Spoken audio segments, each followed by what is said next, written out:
Hello, Sharif here, and welcome to another episode of The End of Our Future, and then on Thursday, The Beginning of Our Future. We're looking at over these 7 weeks where we are in our process of moving from an immature human civilization to a mature one. Um, I am going to do something a little different this week, but before I do something different, I'm going to do something the same. And the same thing is going to be setting our timer and doing our meditation. And before we set our timer, we're going to go into airplane mode so we don't get um, distracted in our meditation. Um, and I'm going to put up our candle so that we can have something to focus on and invite those of you who wish to do so to close your eyes. Um, I will remind us that we're focusing not on ourselves, but on all beings. Beings who are like us, beings who are not like us, beings who share this planet, beings that may be in other states of reality, beings who may be on in other locations or may not have any location. And I'll just invite you on your own to take 3 or 4 really deep breaths and to let them out.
Okay, so if you want to come back to our shared space here, and if you've got glasses, put them back on. Um, and let's get started. We've got a really full agenda here today. And first of all, I wanted to say that we this was supposed to be recorded because I should be doing a live workshop right now, and the workshop was undersubscribed, and that happens from time to time. And when that happens, those who are registered get their money back, and we go on and do something different. I'll try to do a live blended workshop in May. We'll see how that goes. Um, for those of you who have never heard this before, please like this video. There's a button down in front here. Subscribe to the video. Click on notifications. That feeds the YouTube, feeds all the algorithms, YouTube, Facebook, and LinkedIn. And that helps this be seen in front of more people. Also, if you've never heard this before, this theme that we have today gets continued on Thursday. Today, we're going to be looking at what needs to stop in the next 100 to 200 years. And we will look at what needs to start on Thursday. We did our 5-minute meditation, and we're going to do something a little bit different today. We're going to do a review of the past 4 weeks. And the reason for that, number one, it's always good to do a review. Number two,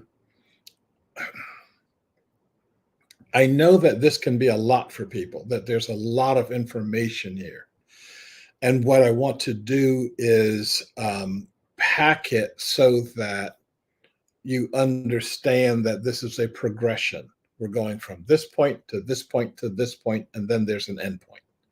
And if you don't get that, if you just kind of get this unending stream, you can get the impression that it's just an unending stream. It's actually it's going blah blah blah blah blah, and it's really cool blah blah blah. I'll come back next week. But if you should get that there are points to each week, and we're going to review those now, and then we'll go into our today work. I'm hoping that the review is going to take about 5 to 10 minutes. Okay, let's get started with it.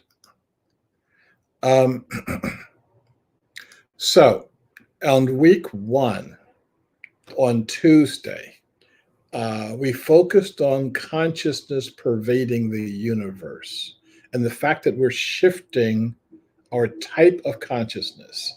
And this is a very specific kind of shift. It's not, I feel better about myself. It's not, I feel like I am one with the universe. It's that all of us become one with the universe. And we become meta capable. We have capabilities that we don't have as individuals. That holonic capability includes the 5 latent powers. If you've never seen any of my videos on the 5 latent powers, you should see one. And then on Thursday, we talked about consciousness being a fundamental universal force that the traditional physicists understand the universe as having 4 fundamental forces. I say there are 5. And there's a lot of indications that show that there is 5. And that this expanded consciousness, this holonic consciousness, extends way beyond individual humans. In fact, it ain't about individual humans. It's about consciousness being everywhere in our universe. That there are lots of different ways that our future can die. Um, Ego-driven futures, arrogant futures, and techno-driven futures. And when I use those terms, there's one person that comes to mind when we start looking at ego-driven, arrogant, and techno-driven futures, and that's Elon Musk. The idea of we are going to Mars and the number of people who get um, uh, twitchy around going to Mars. Um, that came up in his mind. He didn't do a poll of people on the earth or even a poll of Americans and say, what's our most pressing need? What's our most pressing vision? He said, I want to go to Mars. And so therefore he is spending, we are spending billions and billions of dollars doing that. Another point we raised back when we did this was that most of the techno futures don't need people. And the status quo future is that we keep doing what we've been doing, regardless of what the true costs are, regardless of the fact that our problems that we can see and feel and live here get worse, and regardless of the fact that there's no intention to solve any of those problems. We're just going to keep doing what we're doing. Okay. In the second week, bad thinking generates bad futures. We don't see the world correctly because we don't have the right people in the room. We spent a lot of time looking at physics and the Copenhagen interpretation of physics and how that was skewed because they took all the women and got them out of the room, except Madame Curie. They couldn't. If you got 2 Nobel Prizes, they can't get rid of you. They got all of the people of color out of the room. They got all the people who might possibly think differently out of the room. But so on Thursday, we looked at what would the universe look like if we released these limits on our consciousness, the limits placed there by racism, sexism, and other limiting thoughts, that only humans can think, and dolphins and whales and all the other beings that have bigger brains than we do are there for our amusement. On the third week, we looked at the Fermi paradox. And if you remember the Fermi paradox, it was that if the universe is filled with extraterrestrials, where are they? And the answer is, it's a dumb question. Just because we can't see them doesn't mean they're not there. And we have to be able to see beyond the lens of yourself. And I take back what I just said. It's not that the question is stupid. It's the question is incomplete. If you are exposed to the complete question, then and you want to maintain your position, then it becomes stupid. So the breaker consciousness alone can't get us to a future that we wish to live in. And similarly, the keeper consciousness, the consciousness of the holons, the consciousness of the people that we refer to as indigenous people alone, they can't do it either. There has to be a bridge. We're the bridge. Those of us who have been trained in breaker consciousness, but also recognize the value structure of the keepers. So in consciousness, on Thursday, we looked at consciousness being everywhere. And how do we get enough holonic beings to begin creating the consciousness um, that will support latent powers, the powers that, for example, built the pyramids, the powers that allow us to do telepathy, global knowing, et cetera, et cetera. And I'll have to remember that my slides, the last line on the slides, doesn't show up when I do the live stream. Okay.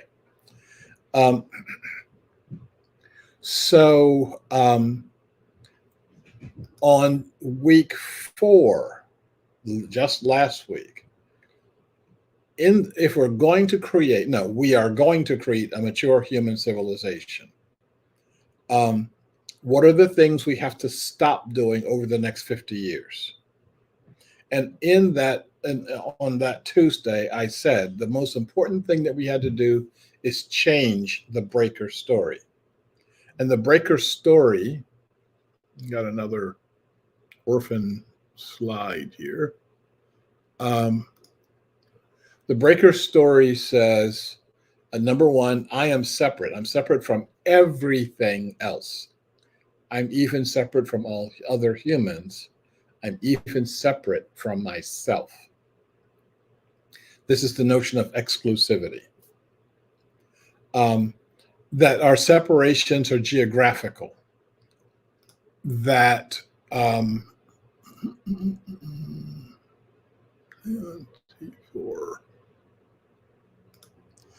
that our separations are geographical. That I can and do and will perpetrate violence to all in order to control my world and all aspects of it. That we have a restricted notion of spirituality that is restricted to my group, to my way of thinking. And if somebody else thinks differently, they're wrong, they're bad, they're evil, and we have to get rid of them. The breakers practice the primacy of money over all other values, regardless of what the value is. Money is the prime value. And the 6th point is constant expansion. We can grow forever. There's nothing to stop us from growing forever. And that's the thing that's bringing us closer and closer to our moment of doom. Then on that Thursday, we started looking at what's going to start us creating the mature human civilization. What's going to start off for the next 50 years. And I liken that to going into labor. The elements of labor are pretty simple. It starts when it's time. It's over when it's done. It's not under anybody's control. The process is unpleasant. Don't kid yourself. It is the, as I said, when I witnessed and participated in my first daughter's birth, it was as close to God as you can get, but that doesn't make it nice. And being able to see the divinity, the spirituality in this moment is, I think, well, it's beyond it has been beyond my words. The process seems like death. And that's why so many of us believe that our society is dying when we see all these signs around us, when we have to look beyond the signs and recognize there's a baby coming. So we get the baby. And then there's actually more yucky stuff that happens. But you ignore and you forget all the yucky stuff that happened before, the yucky stuff that's happening during the birth, the yucky stuff that happens after the birth, because you're focused on the baby, and we will be focused on the baby. Okay. So we also talked about um, Richard Feynman and the different ways of thinking and how we have to get these different ways of thinking into the same room at the same time so that all of us looking at this picture from these different capabilities, including capabilities that are way beyond our breaker um, imaginings. That once we get these different capabilities in the same room, practicing at the same time, we will get to practice our five latent powers and more. Okay. I am going to.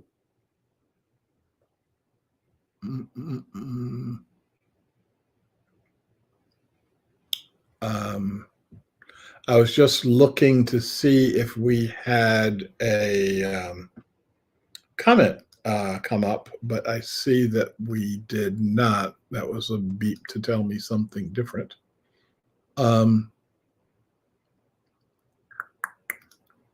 Okay. So let's look at, if we will, after going through our review, I'm sorry, and there's one thing that I did not stress, and I really feel that I need to stress this, and that is what I call the jugular vein. We see lots and lots of people trying to end breaker activities, breaker behaviors. We are watching with dismay as the Israeli Defense Forces go after Hamas, and Hamas, and I shouldn't say that. We're watching the Israeli Defense Forces go after the citizens of Gaza as a way of getting to Hamas. We're then watching Hamas go against the Israeli citizens as a way of getting to the Israeli Defense Forces.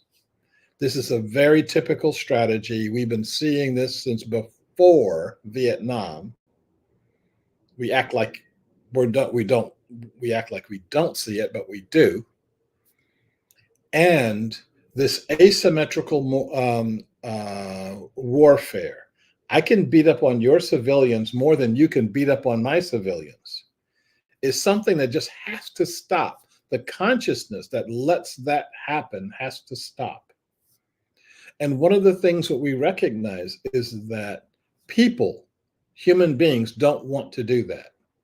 If we could get a deserted piece of land somewhere and then have all the militaries that want to fight each other go to the deserted piece of land, get all their supplies, get all their weapons, get all their food, etc. And we can watch from the sidelines as they go and blow each other up. That would be great. Okay. Now, instead, what they do is they hurt each other's civilians. This is what we're seeing happening in the Ukraine and Russia. So we're happening all over. What we have to do is stop that consciousness, and we don't know how to stop the consciousness. There's a way to change things. And the question is whether I'm going to do this right now or whether I'm going to wait till Thursday to do this, because I created a really, really effective video on this, and now I can't find it. This is like 10 years or so ago. So I'm going to make another search for it, and that'll give me a couple of days to search for it. And then on Thursday, I'll tell you about it, hopefully with video. Um, so let's talk today about the next 100 years. What happens in the next 100 years, as we are marching toward the beginning of a worldwide, mature human civilization, one civilization, not necessarily one world government. I don't believe that. I don't believe that's even necessary. I believe the way that we've done governments that's led to the debacles in Israel, Palestine, led to the debacles in Russia, Ukraine. Um, we have to stop that. But we can end the kind of culture that creates that. There may be still remnants of breaker culture around 100 years from now, but none of them should be in power, especially none of them should be in power of the military um, machinery that allows them to exist. They shouldn't have, for most militaries have an unlimited budget taken from their countries, taken from the very civilians who are protesting them. And they should not be taking that money to use for their purposes. If they want to fight a war, they should get out there with baseball bats and shovels and whatever and beat each other in the head. You know, I'm saying that euphemistically, and leave the rest of us alone. Okay. And for all the people who believe in warfare, give them a baseball bat and put them out on that field, and leave the civilians who want nothing other than to live a decent life in connection with each other, in connection with the earth, in connection with the spirit. Leave us alone. There will be a rapid spread of that consciousness, of that holonic consciousness, of that Mender consciousness. This is going to be parallel with the death of the breaker consciousness. Which one will we pay attention to? Well, I'll know which one we'll pay attention to if you get your major attention from folks like the New York Times. You're going to be focused on the death because that's the death of the status quo. The status quo of an illogical, immoral, childish society needs to die. What we need to do is not just watch it, but to be creating the holonic culture that comes after it. One of the things that we're going to see is the death of some cities. If you remember from my wave videos, and those are still available somewhere on the internet, somewhere in this channel. If you remember the wave videos, it depends on the nature of the wave before we see how these what's going to happen in the future. There were people who were actually predicting that the world was going to come to an end with this eclipse. It didn't. I don't think that we're going to get anything as concrete as an eclipse or an asteroid we can see coming up 6 months from now, or anything like that. I actually think it's important not to see it.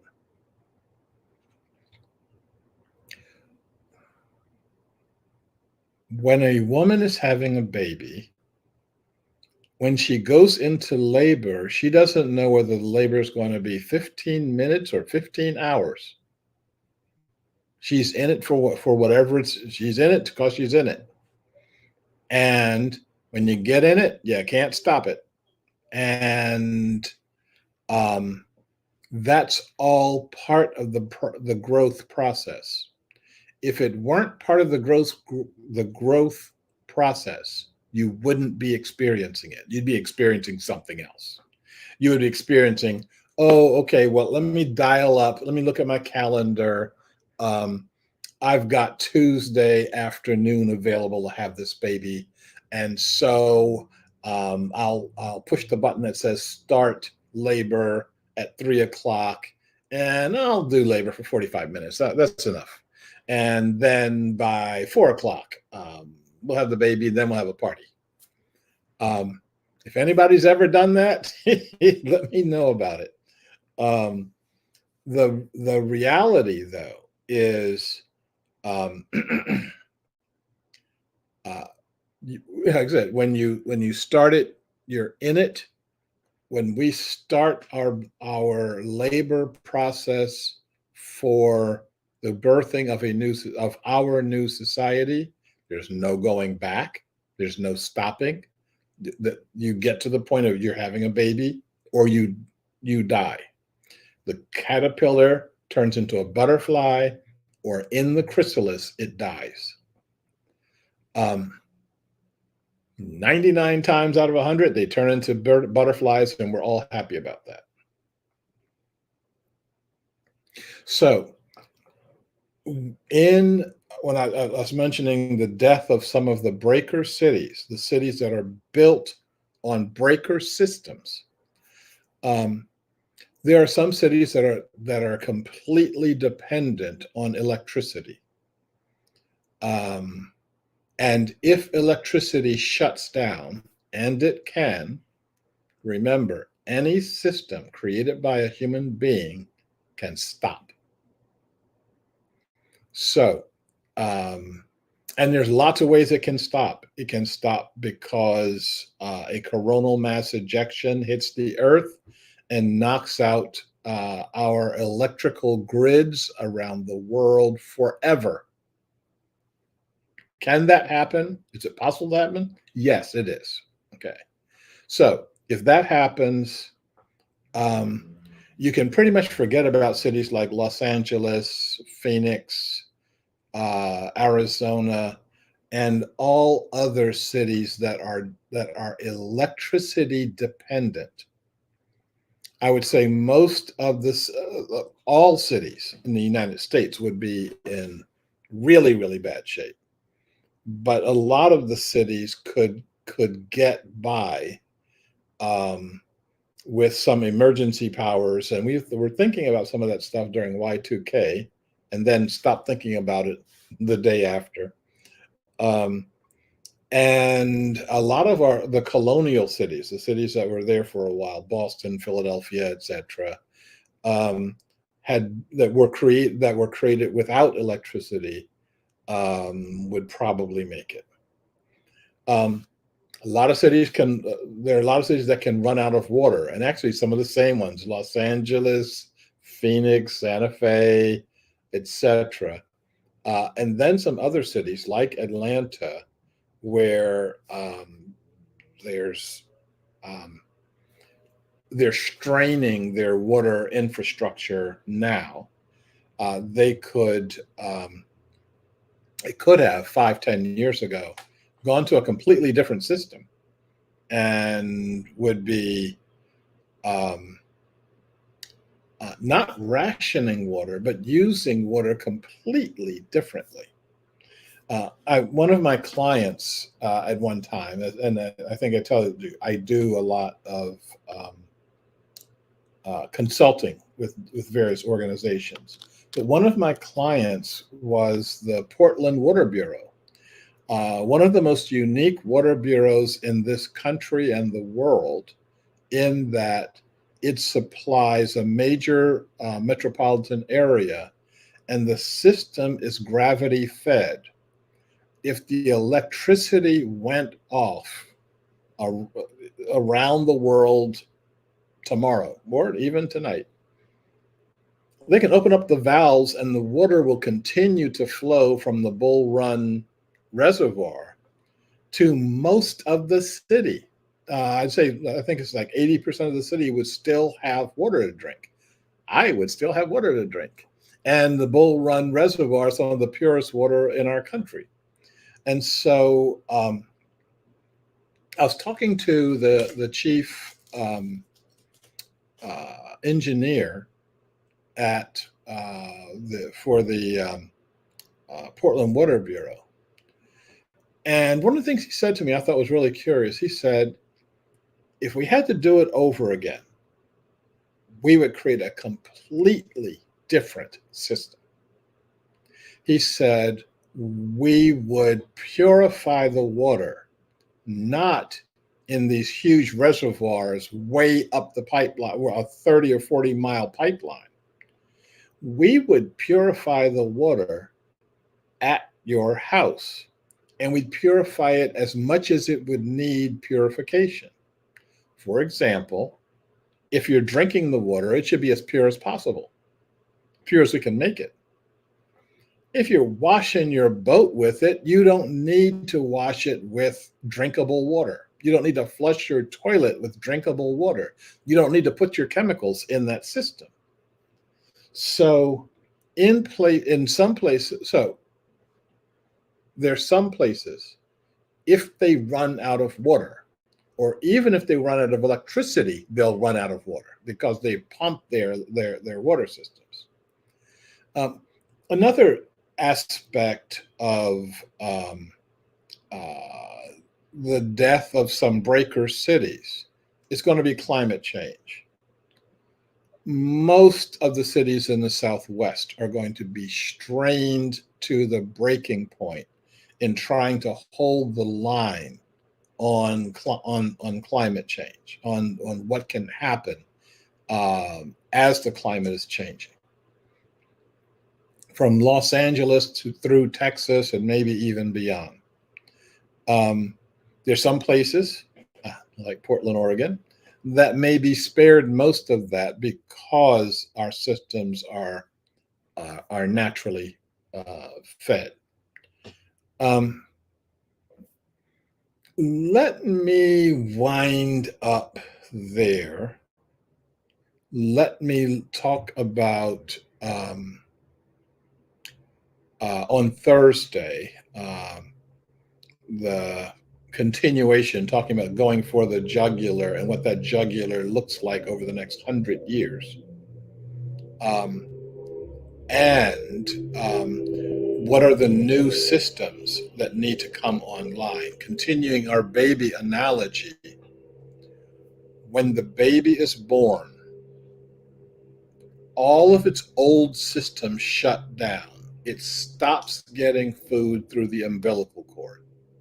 Umbilical cord goes from being its absolute lifeline to complete,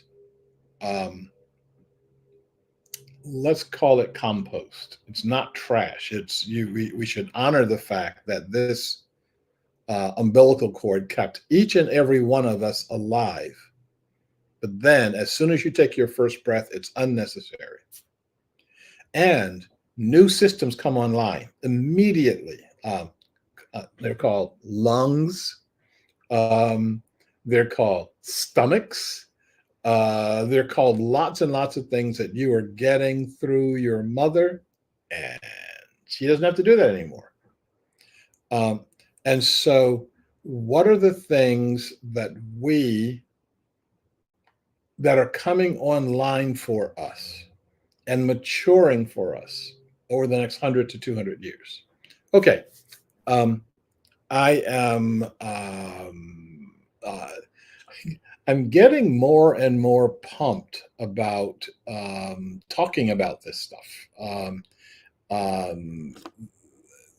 Getting to the point that we get beyond, oh, gloom and doom, these are all our problems, to these are all of our doable futures. Not a techno future where we sit back and let all the techno folks play around with whatever they're playing around with, but really, how do we roll our sleeves up? How do we learn how to feed ourselves and not grass seed? How do we learn how to care for ourselves? How do we learn how to learn about ourselves outside of the bureaucracies of the breaker consciousness? Okay, um, let's do our inclusivity affirmation, our inclusivity prayer together. We first focus on ourselves. We second focus on the other. We focus on us, us, the ones who are holding this consciousness. And last, we focus on all beings. So, may I be well. May I be secure. May I be happy. May you be well. May you be secure. May you be happy. May we be well. May we be secure. May we be happy. And may all beings be well. May all beings be secure. And may all beings be happy. I will see you all, as many as I can,